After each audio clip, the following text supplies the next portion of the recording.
Israel, we call the operation Breaking Dawn, and with us we'll have in a minute Brigadier General Dr. Owen Setter, who is the head of the strategic division at the IDF.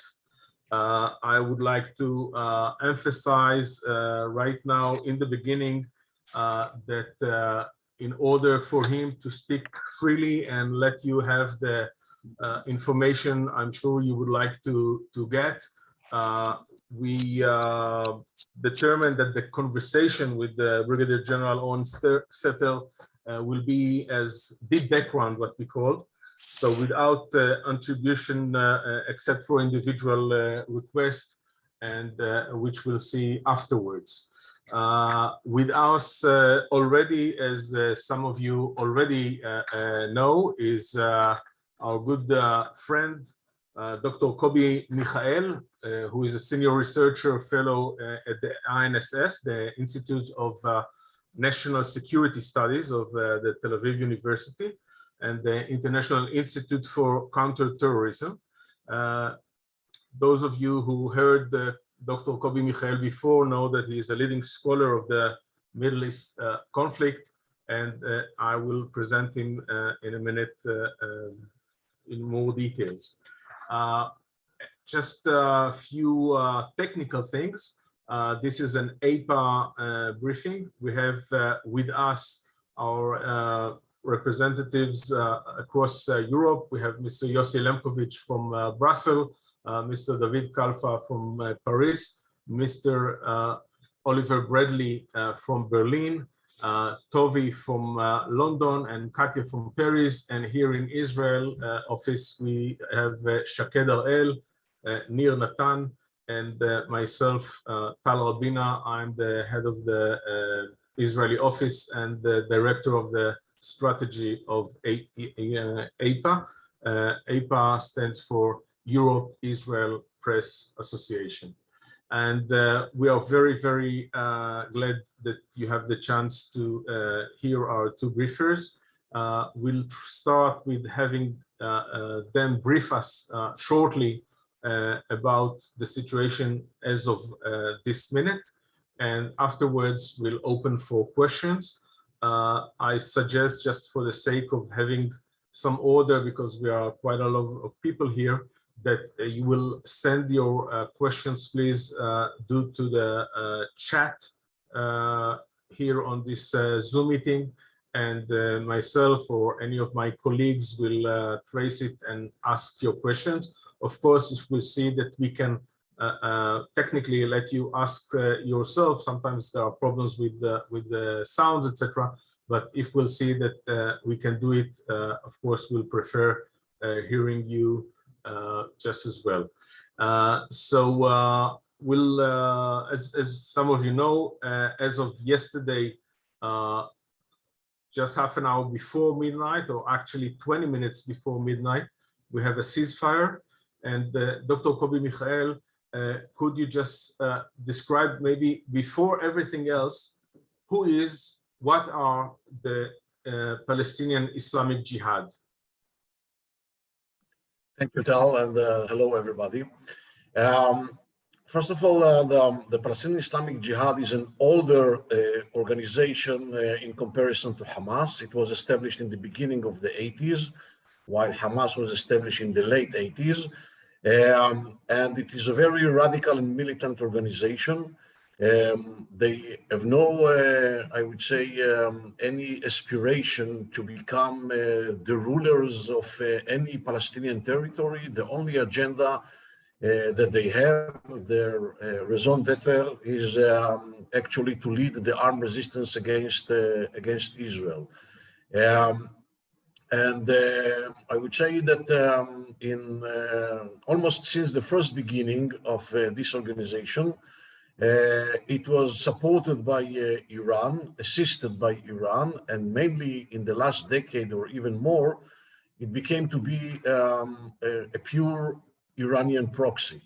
And although it is a Sunni organization and not a Shiite organization, this is not the only case where Iran operates proxies which are Sunnis and not Shiites. although most of the Iranian proxies are Shiites. As you probably know, a day before the beginning of the last operation, the head of the Palestinian Islamic Jihad, Ziad al-Nakhale, visited Iran. By the way, he is still in Iran. And there was also a photo opportunity taken with the Iranian president sitting together. And actually, this is another indication to the deep involvement of the Iranians and their influence on the organization and its operations here in the Palestinian territories. On the other hand, we have to understand that Iran is focused in the grand strategy, okay?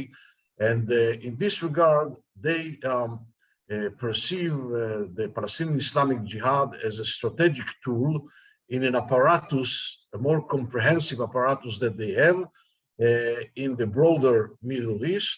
And in the Iranian perception, at least when it comes to Israel, they strategically want to establish, I would say, a sort of deterrence equation or equation balance vis-a-vis Israel by operating even simultaneously 5 fronts, 5 active fronts.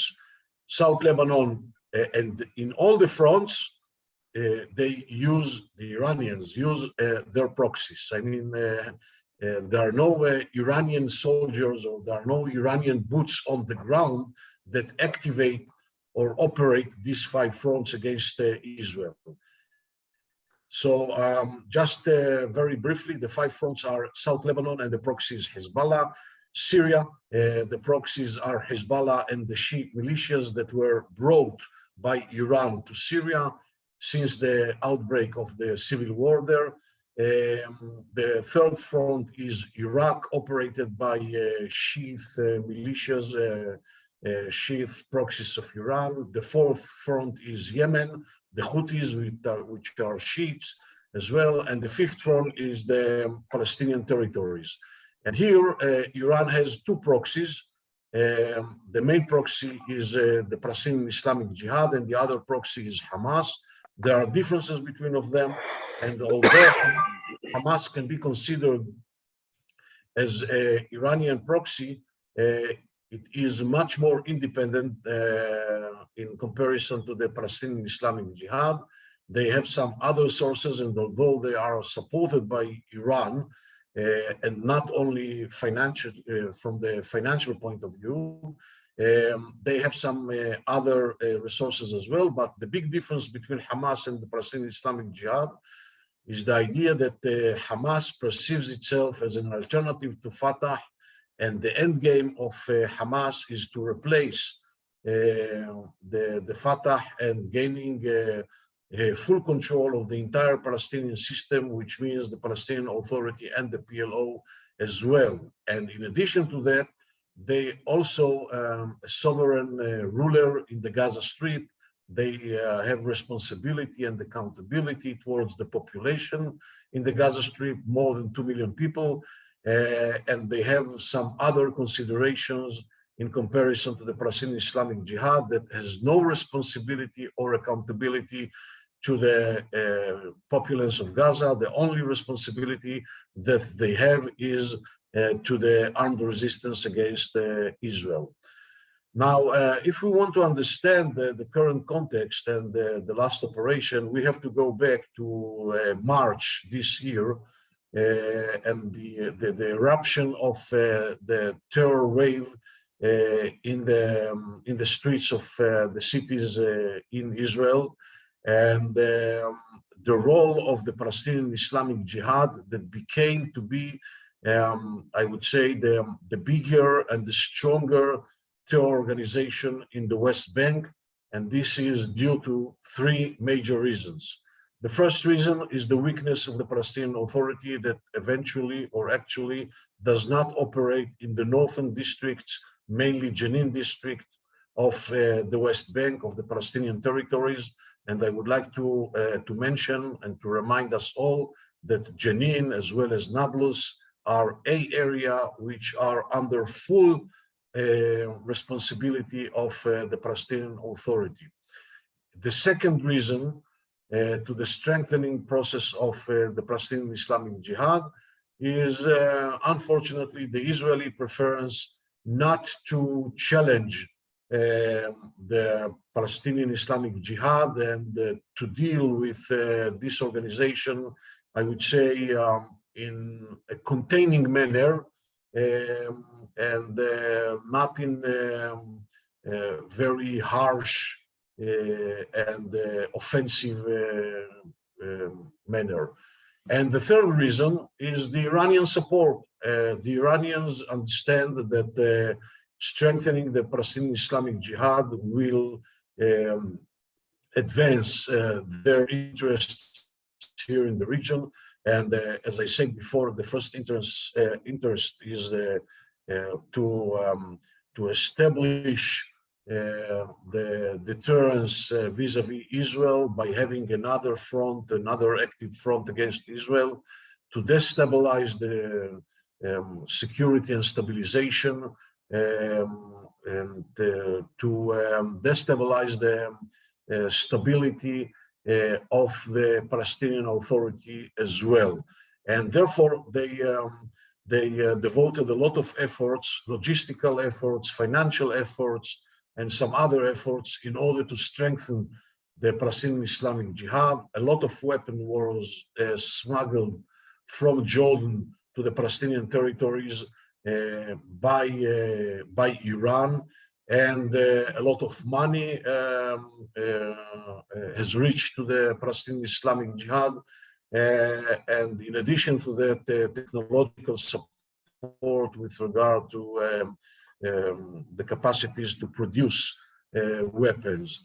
So at the end of the day, we found the Palestinian Islamic Jihad as the leading terror organization in the West Bank, mainly in the northern districts of the West Bank.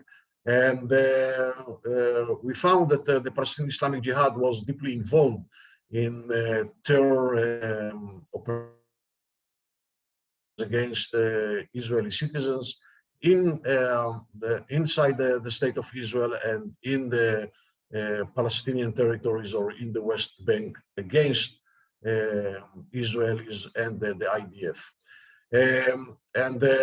What has happened in the last months since March is the idea that the Palestinian ethos or the Palestinian Islamic Jihad ethos of armed resistance against Israel just increased, became to be, I would say, the leading narrative, and they succeeded in recruiting more and more people, and they succeeded due to very, I would say, significant characteristics of Jenin area. They succeeded in establishing cooperation between the organizations, between the Palestinian Islamic Jihad, Hamas, and the armed militias of Fatah. And what we saw in the last months that they increased their operations and activities in the West Bank. And what happened on August 1st is that the IDF arrested the leader of the Palestinian Islamic Jihad in the West Bank, and the leadership of the organization in the Gaza Strip. The gravity center, by the way, of the organization is in the Gaza Strip. And the leadership of the organization in the Gaza Strip felt that they are in a different situation, that they are stronger than what they used to be in the past, and they decided to change the equation vis-a-vis Israel to connect the fronts. And in their perception, in their eyes, and in their declarations, the West Bank and the Gaza Strip and East Jerusalem, and if you want, even the Arab citizens of Israel, all of these are one front, one united front, and they threatened Israel that if Israel will do something, or if Israel will not release their leader that was arrested in Jenin on August 1st, they will retaliate from the Gaza Strip. And thank you, Kobi. Thank you for this background. This brings us to the literally last week, and we'll take it from here with your permission with Brigadier General Dr. Oren Setel, who is the head of the strategic division at the IDF. Welcome, Brigadier General Setel. Thank you for joining us. We would like, as you could hear from Dr. last conflict was really the Hamas decision or no other way to choose. I don't know, maybe you can elaborate, not to be involved in the fightings. Can you please elaborate on that? Yes, generally speaking, I'm not sure that the idea that Hamas choose to stay on the fence plays positively to the hands of Israel.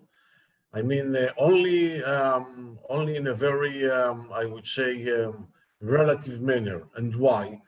Because the Israeli strategy, since I would say 2009, 2010, is that Hamas is the responsible and the reliable address in the Gaza Strip, that everything that occurs in the Gaza Strip is under Hamas responsibility, that Israel demands that Hamas will be able and capable to control all the militias and to have the responsibility over the so-called organized violence, okay?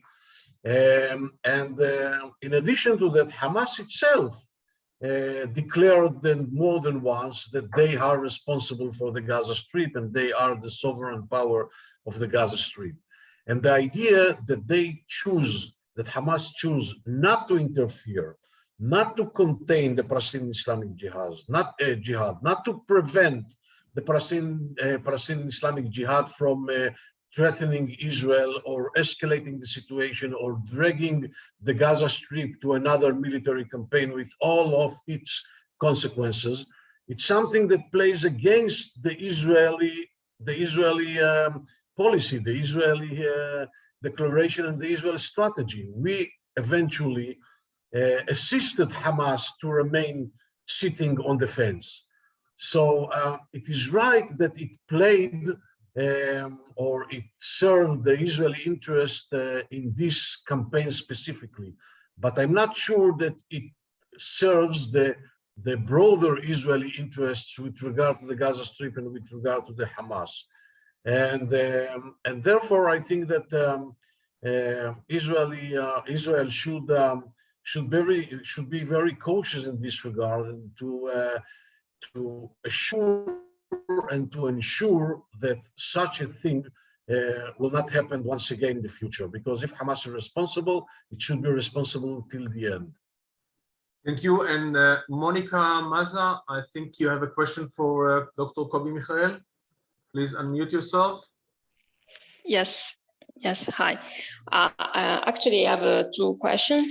The first one is related to Hamas' role, to Hamas' decision not to intervene in the last escalations, and I want to understand what is the domestic meaning of this decision to stay beside and not to intervene, and what is the meaning toward the relations with Israel and Egypt. My second question is about the political situation in Israel. As you know, in a few months there will be elections again, and the actual government has been claimed to have done something to help Palestinian and to be weak, we can say, toward Palestinians in the last years. I mean, from the oppositions. So do you think this decision to start the breaking down operation could help in some way the current prime minister to have more success in the next election or not? Thank you. With your permission, I will begin with the second question because the answer will be much shorter. I'm not a political analyst with regard to domestic politics, although I have some insights and ideas. But I can generally tell you that everything has, at the end of the day, an impact or influence on the domestic politics. And I assume that these operations will have an impact as well. But I think that it is worth mentioning that in this operation, we saw first, I would say, a very, very strong manifestation of the Israeli solidarity, even in the political arena. It was the first time that Benjamin Netanyahu, the head of the opposition, the former prime minister, actually agreed to meet with the Israeli prime minister, which is something that is according to the Israeli law, in order to get the brief, the security brief from the Israeli prime minister. And it was also photo, and it was published in public in all the media and social networks. And this is something that signals first to the domestic arena, to the Israeli populace, and secondly, it's something that signals outside, and it manifestates the solidarity and the idea that under the circumstances of a security challenge or a security threat or military campaign, there is no opposition and coalition in Israel. And this is something that I assume that will play a role in the elections. But this is with regard to the second question. With regard to the first question, may I just emphasize, as you know, AIPA, we are not bipartisan, but I will go to an Italian well-known Niccolo Machiavelli, who wrote, I think, in the 1500 or 1400 already, that always politics is the first reason for things to happen. Go ahead, Kobi. Okay, with regard to the first question, I think that Hamas was almost on the edge because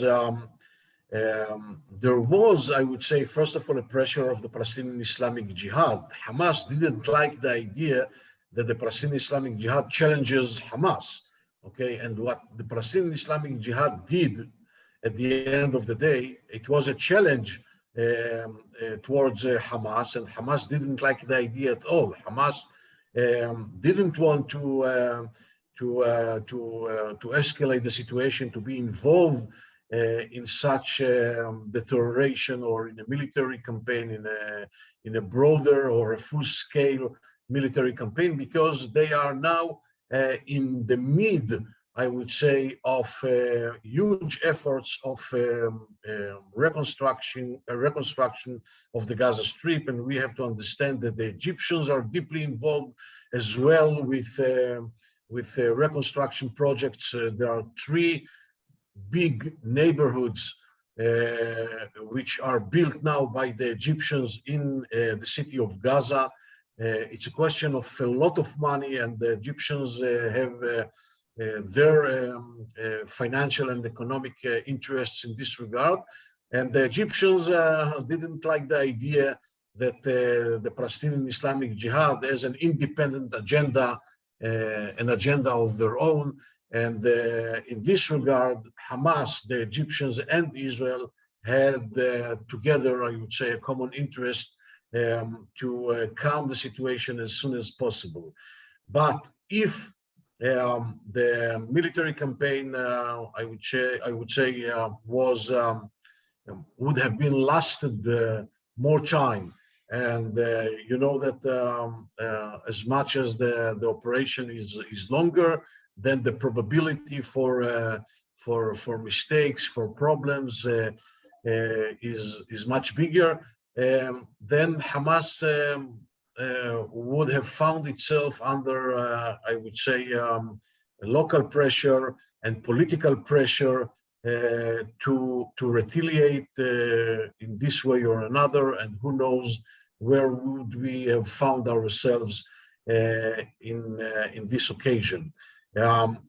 We have to remember that Hamas is not only a political movement. Hamas is, first of all, a terror organization, and the raison d'etre of Hamas is the idea of being the spearhead of the Palestinian armed resistance against Israel, and they cannot allow themselves to be challenged by the Palestinian Islamic Jihad that wants to replace Hamas in leading the armed resistance. Okay, so Hamas is in a sort of a tension between the idea of leading the armed resistance of the Palestinian people on the one hand, and the idea of the institutionalization process on the other hand, as a sovereign ruler power of the Gaza Strip with responsibility towards the populace. And they have to play in this tension and to maneuver, and they have many difficulties in maneuvering in this tension, and they don't need to add on these tensions the tension that the Palestinian Islamic Jihad causes for them. So I think that Hamas is very pleased from the idea that the Palestinian Islamic Jihad was hit and was damaged, I would say, dramatically in these 3 days of operation. I think that Hamas is also very pleased that the Palestinian Islamic Jihad was humiliated in this operation as well, because although I mean the Palestinian Islamic Jihad, called for the unification of the fronts, okay, of the arenas, and they called Hamas to participate, and they called the Jerusalemites to make provocations in East Jerusalem, and they anticipated, or they wanted the Arab citizens of Israel to be involved as well. Nobody eventually came to help the Palestinian Islamic Jihad. They were left alone, and I think that in this regard they were defeated from the cognitive point of view. Okay, they were defeated, and I think that Hamas is very pleased from the idea, and it will be much easier for Hamas to control now under the current circumstances when the Palestinian Islamic Jihad is very weak in the west, in the Gaza Strip. It will be much easier for Hamas to control them better, and I believe that Hamas will not allow the Palestinian Islamic Jihad to strengthen themselves very easily. Thank you. Carmela, would you like to try to ask your question, or you still have problem with your mic? Carmelo, unmute yourself if you are asking. I think, can you hear me? Yeah, very well. Well, my question was thinking more about the military guy, but anyway, perhaps Mr. Kobe Michael can illustrate a little more about this. I am interested in the civil casualties in Gaza caused by the own jihad missiles. If you can extend a little bit more about that. Thank you very much. You mean by the rockets of the Palestinian Islamic Jihad? Yes, yes. As you have heard from my colleague, the technical capabilities of the Palestinian Islamic Jihad are much, I would say, weaker than Hamas capabilities. And therefore, the quality of the rockets that they produce in the Gaza Strip are, I would say, the quality is a low quality. And this is the reason that 20% of the rockets which are produced by the Palestinian Islamic Jihad in the Gaza Strip are technically failed, and therefore they are not able to reach to Israel, and they exploded in the Gaza area and caused the damages in the Gaza areas themselves. The rockets that were launched and have reached towards more distant cities like I would say Ashdod or Tel Aviv or Jerusalem are rockets which that were not produced by the Palestinian Islamic Jihad. These are rockets that were smuggled to the Gaza Strip through Sinai Peninsula or the maritime zone, and those are Iranian rockets, Iranian products, and therefore they are much more reliable technically, and this is the reason that they are able reaching to far distances. And we are talking about distances of 80 to 120 kilometers. In a sense, Israel was maybe more lucky that the technical capacities of the Palestinian Islamic Jihad are not so good as the technical capacities of Hamas, and we have not talked about the technical capacities of Hezbollah, which are much, much better. And the quantities of the rockets that the Hezbollah holds are much, much bigger.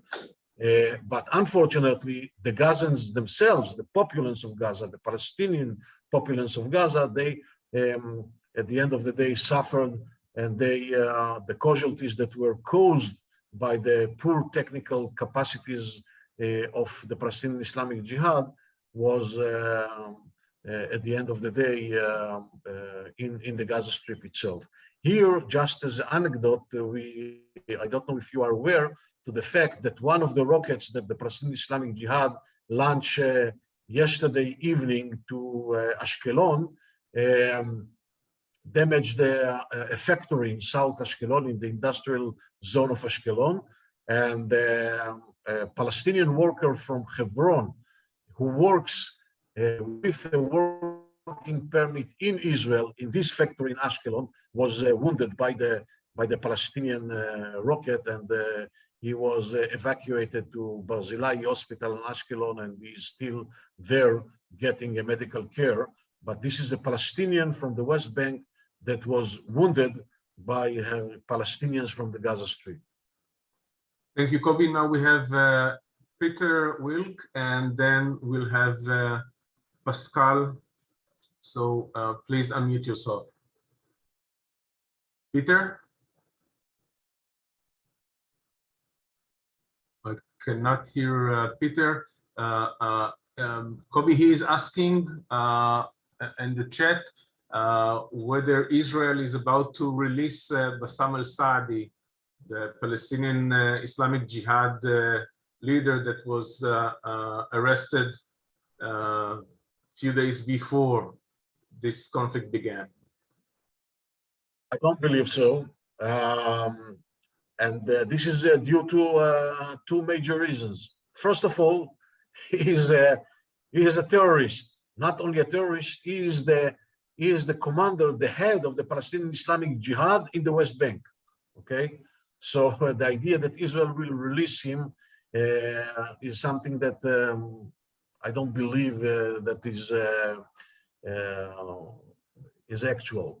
The second reason is that Israel will not play to the hands of the Palestinian Islamic Jihad. What actually was all the story about? I talked about it in the beginning, saying that the Palestinian Islamic Jihad, which was very arrogant and felt that they are pretty strong, they wanted to change the equation, and they wanted to unite the fronts, meaning that what happens in the Gaza Strip, what happens in the West Bank, okay, will be considered as something that has happened in the Gaza Strip and vice versa, and therefore they threatened Israel by retaliating, okay, against Israeli civilians in the envelope of the Gaza Strip because of the arrest of Sadi in Jenin.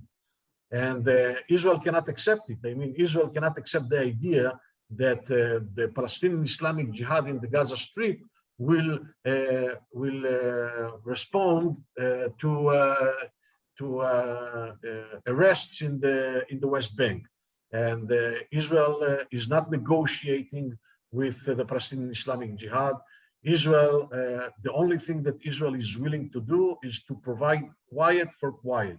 If the Palestinian Islamic Jihad will do nothing and will not launch rockets and will not operate from the Gaza Strip, then Israel will not operate against the Palestinian Islamic Jihad in the Gaza Strip. Not less and not more. And this was agreed not between Israel and the Jihad, but this was agreed between Israel and the Egyptian and the Palestinian Islamic Jihad.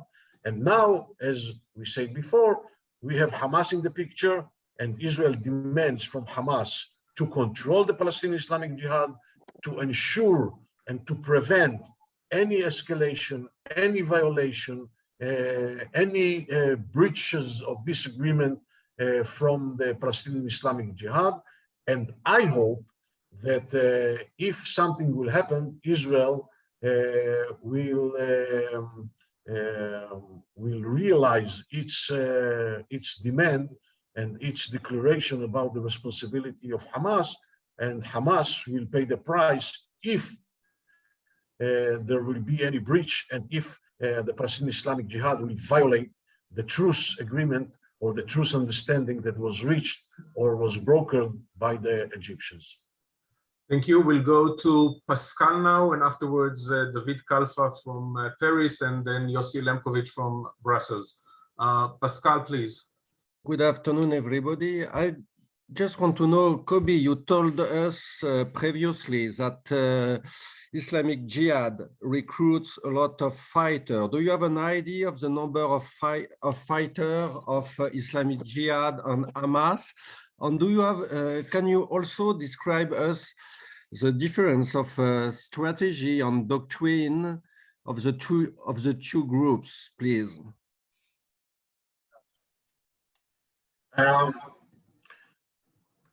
As I said, the Palestinian Islamic Jihad is an older organization which was established in the beginning of the 80s. And the Palestinian Islamic Jihad is a very militant and radical organization. It has a very strict agenda, which is the armed resistance against the state of Israel. Nothing less and nothing more in this regard. This is the raison d'etre of the Palestinian Islamic Jihad. While Hamas, the Palestinian Islamic Jihad is not a political movement, is not a social movement, is not a religious movement in this regard, okay? This is a very radical militant organization, pure terror organization. And Hamas, on the other hand, is first of all a political, social and religious movement with military capacities, and is also a terror organization. But Hamas has the aspiration, the political aspiration to rule the Palestinians, the Palestinian system, the Palestinian authority, in their vision, the Palestinian state. The Hamas is the Palestinian version of the Muslim Brotherhood, okay? This is the Palestinian version of the political Islam, where the Palestinian Islamic Jihad is the Palestinian version of the Jihadiyya Salafiyya. This is, if you want, the Palestinian version of the Jihadiyya Salafiyya, like Al-Qaeda, like the Jabhat al-Nusra, and of course the Islamic State, okay? These are representatives of the Jihadiyya Salafiyya. Very, I would say, very strict, very militant, very radical. They are not ready to any sort of compromise with the West or with non-Muslims. And they have the vision of the Islamic Caliphate from Marrakesh to Bangladesh, and this is the only thing that they see in front of their eyes. Hamas is a different version of the Islam, is much more, I would say, pragmatic and with political aspirations, and therefore the considerations that Hamas has are much broader, much more complicated than the considerations that the Palestinian Islamic Jihad has.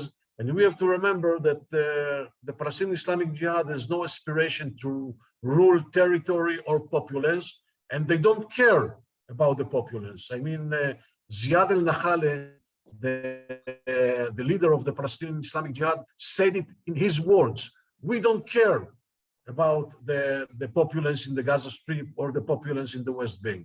We care about leading the armed resistance against Israel." Okay. Hamas, on the other hand, has some other interests as well. They responsible for the populace. They have to provide the populace with the public good, with human security, and they know that they have to succeed in the Gaza Strip in order to increase their ability to gain more support in the West Bank in a way that at the end of the day will enable them to gain the full control of the entire Palestinian system, as I mentioned before, which is the Palestinian Authority itself and the PLO. They perceive themselves, Hamas, as a replacement, as an alternative to Fatah, which they see as a corrupted movement that at the end of the day lost their way, and they are not capable to take or to bring the Palestinian people to its independence, to the Palestinian state, and to the realization of the Palestinian national interests. Thank you. David Kalfa, Paris, please. David, can you hear me? Go ahead.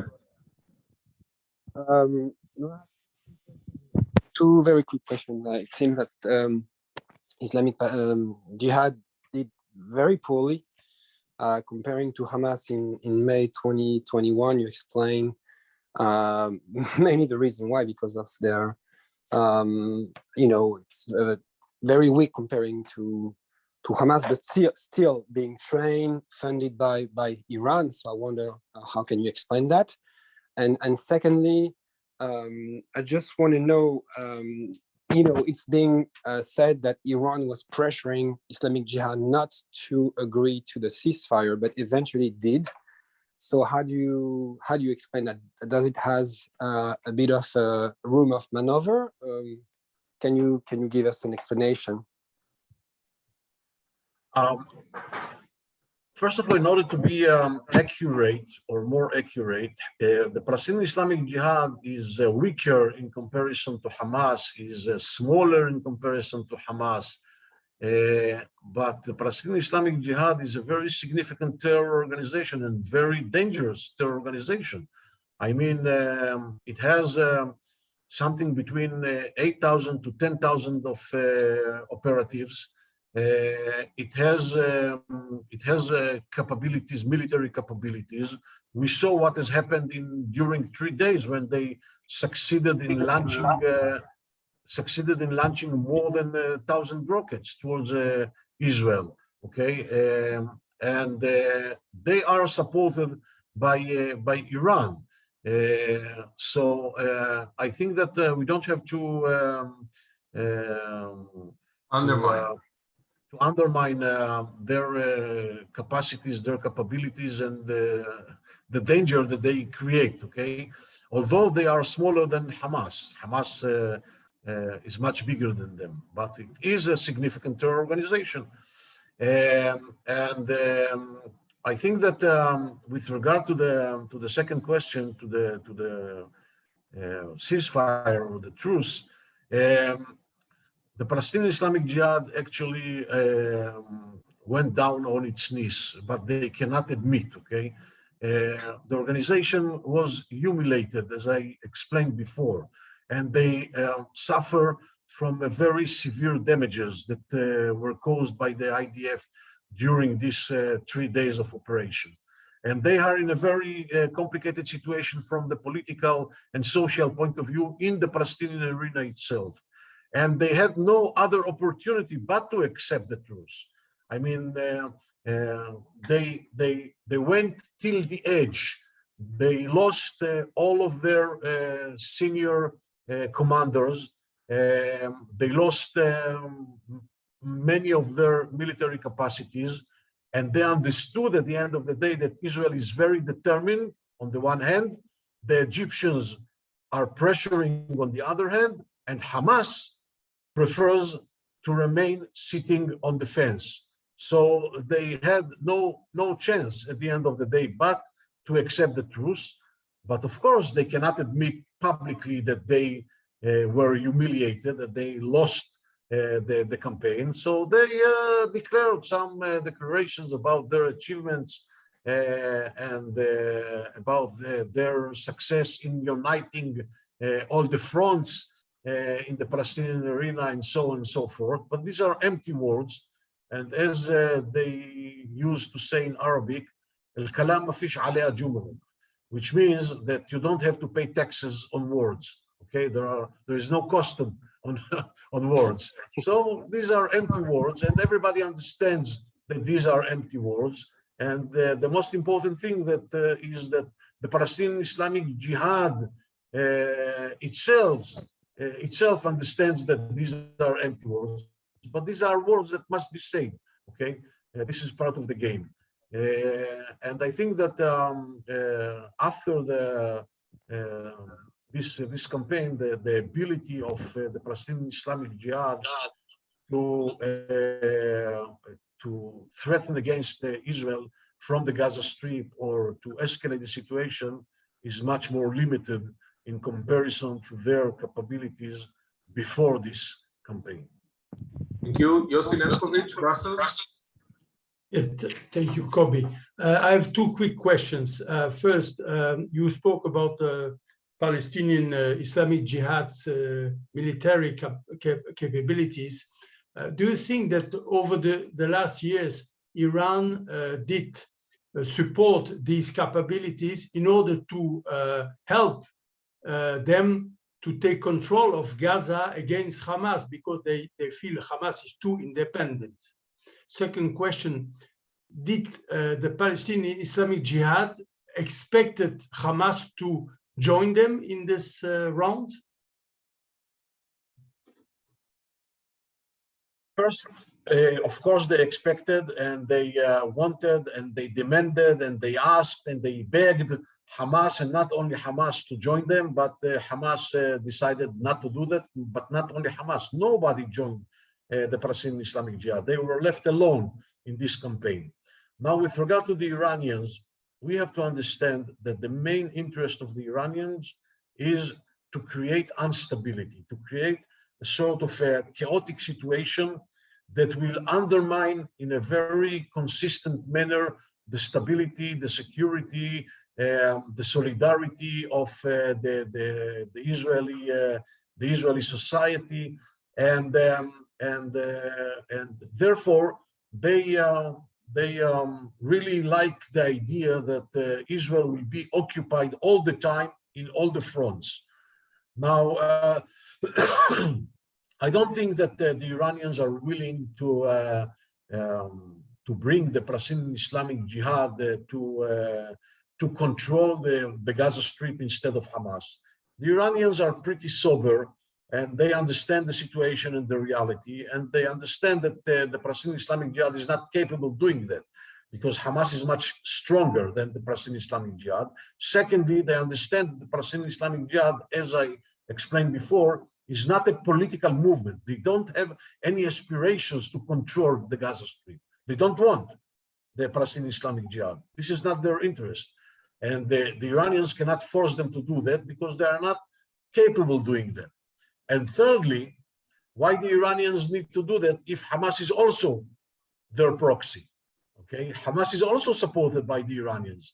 Hamas, Ismail Haniyeh, the leader of Hamas, just 2 or 3 weeks ago, visited Iran and met with the Iranian president. And Hamas gets money and gets technological knowledge and gets weapons which is smuggled to the Gaza Strip from the Iranians.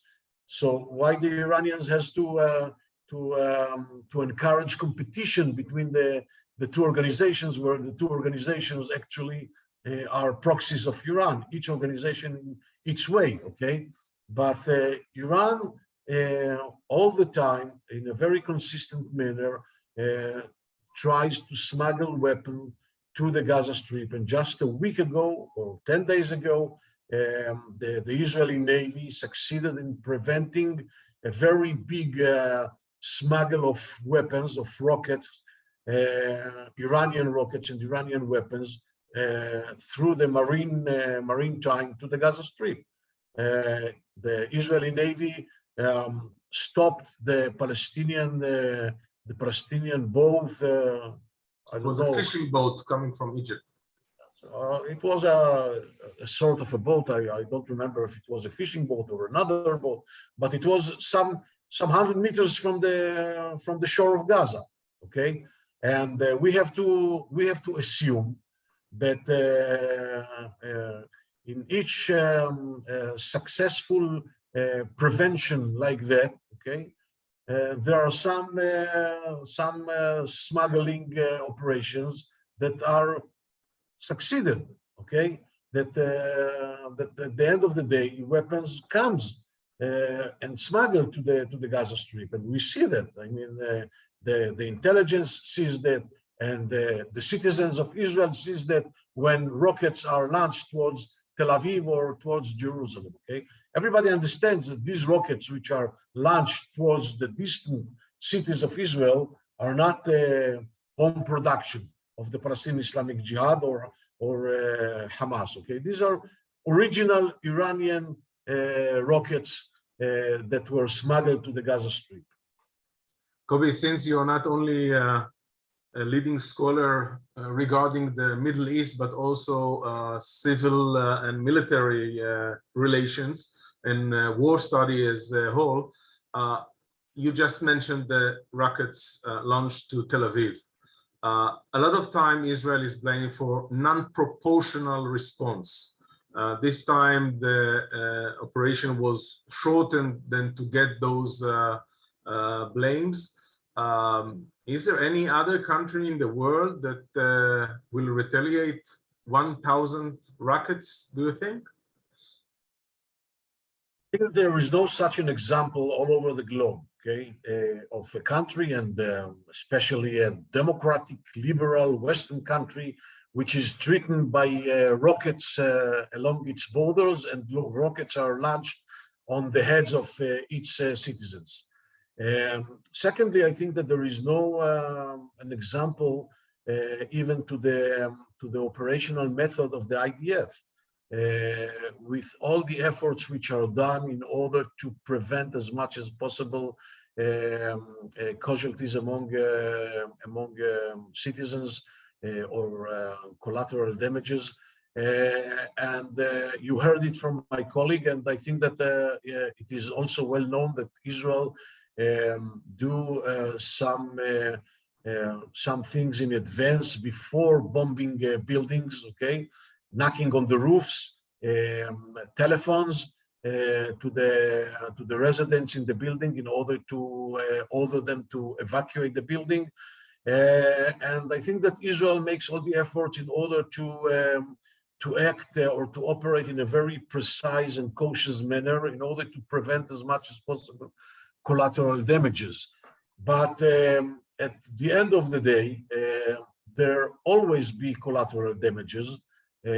With all the very cautious manner which are taken by Israel, because this is the nature of this warfare with these terror organizations, and they, in a very cynical manner, they use the international community, the international tribunals, the international law, and the international media, although they breach on a constant manner or a constant basis, they breach the international law. They use the international law in order to attack Israel, but they breach the international law by building their military facilities, okay, among citizens and in a very, very close distance to very sensitive facilities, civilian facilities like hospitals, schools, mosques, and so on and so forth, because they want to make things much more difficult for the IDF. And we have to elaborate on our capabilities and to develop more and more capabilities in order to be more accurate, more precise, and in order to minimize as much as possible the damages. But the idea that they prefer to build tunnels under hospitals, and the idea that they prefer to storage missiles or rockets in private houses or in schools or in medical centers, okay? This is something that the international community and the international media should be aware to. And by the way, they are not the only one who does that. Hamas does the same thing, and Hezbollah does the same thing. And this is something that Israel has to tackle with. And Israel, as I said, does all the efforts in order to tackle it with a minimum collateral damage. But we have to understand, to take into consideration that collateral damage will be. This is part of the warfare. And by the way, the collateral damage in the Israeli operations or in the IDF operations is in a much, much lower scale in comparison to the collateral damage which is caused by the British army, by the American army, and by others, not mentioning, of course, the Russians, because Russia is a different category at all. But it doesn't mean that we don't have, or we have to stop our efforts in order to improve our capabilities, in order to lower the numbers, in order to decrease the collateral damages. I would like to conclude our press briefing addressing not Dr. Kobi Michael, but Kobi Michael, the father of kids who are living in Ashkelon. May I? Do it personal? I guess every person in the towns and villages and kibbutzim around Gaza asking himself or herself this morning, when will be the next round? Do you have an answer? I'm not a prophet, but I can tell you that I'm sure that there will be a next round. We are living in a very complicated, dangerous, and hostile neighborhood. Hamas, with all of its interests and with all of its will now to keep the calm and the truce, and to promote the reconstruction of the Gaza Strip and to improve the economic situation and the humanitarian condition and so on and so forth. Hamas is first of all a terror organization that do not accept the right of the state of Israel to exist, that perceives itself as the spearhead of the armed resistance, the Palestinian armed resistance, and we don't have to be confused between pragmatism and being moderate, okay? Hamas is not a moderate movement or a political organization. Hamas is a pragmatic organization. Pragmatic in the sense that they are willing to postpone some of their ends or some of their objectives, or they are willing to make some concessions, okay, for a very limited period of time, but they are not willing to neglect or to abandon their strategic goals. And therefore, as long as their convention exists without any changes, and as long as they believe that we have no place or we have no right to be here, they will continue with the armed resistance, and there always will be a justification for escalation or for deterioration in the situation. And the same thing with Hezbollah, and of course with the Palestinian Islamic Jihad. And the strategic wisdom in this regard, from the Israeli point of view, is to shape the reality in a way that will enable Israel to have a much longer breaks between the cycles, between the violent cycles, in order to build our military capacities, in order to build our economic capacities, in order to strengthen the solidarity, and in order to build, you know,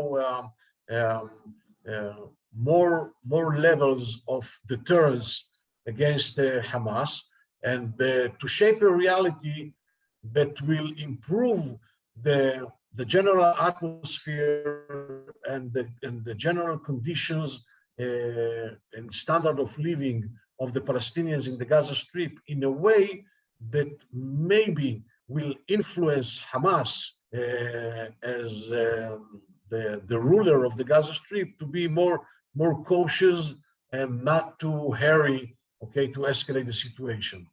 But as long as these are the circumstances, I believe that we will find ourselves in another violent cycle. I hope that it will be in 3, 4, 5 years and not in 1 year. The last cycle was in May 21, but this is the situation, and I don't believe that something will be changed dramatically here in our neighborhood in the near future. So it was a breaking dawn, but not necessarily of a new day. Kobi Michael, Dr. Kobi Michael, thank you so much for your knowledge, for your explanations, for your time. We appreciate it so much. I would like to thank you all for participating our urgent press briefing about the Gaza conflict. We appreciate your time and the fact that you're now with us instead of being in a swimming pool somewhere. So we really thank you for joining us. I would like, of course, to take my colleagues in AIPAC, to David, Katya, Yossi, Oliver, Tovi, Shaked, and Nir, and Ahuva, and Shirley, and may we all have peace and calm days to come. Thank you so much. If you have any other questions, our media advisor in the different capitals in Europe are at your disposal. Please send a message, send us directly here to the Israeli office. We will be more than happy to assist as much as we can. Thank you so much, and shalom from Israel.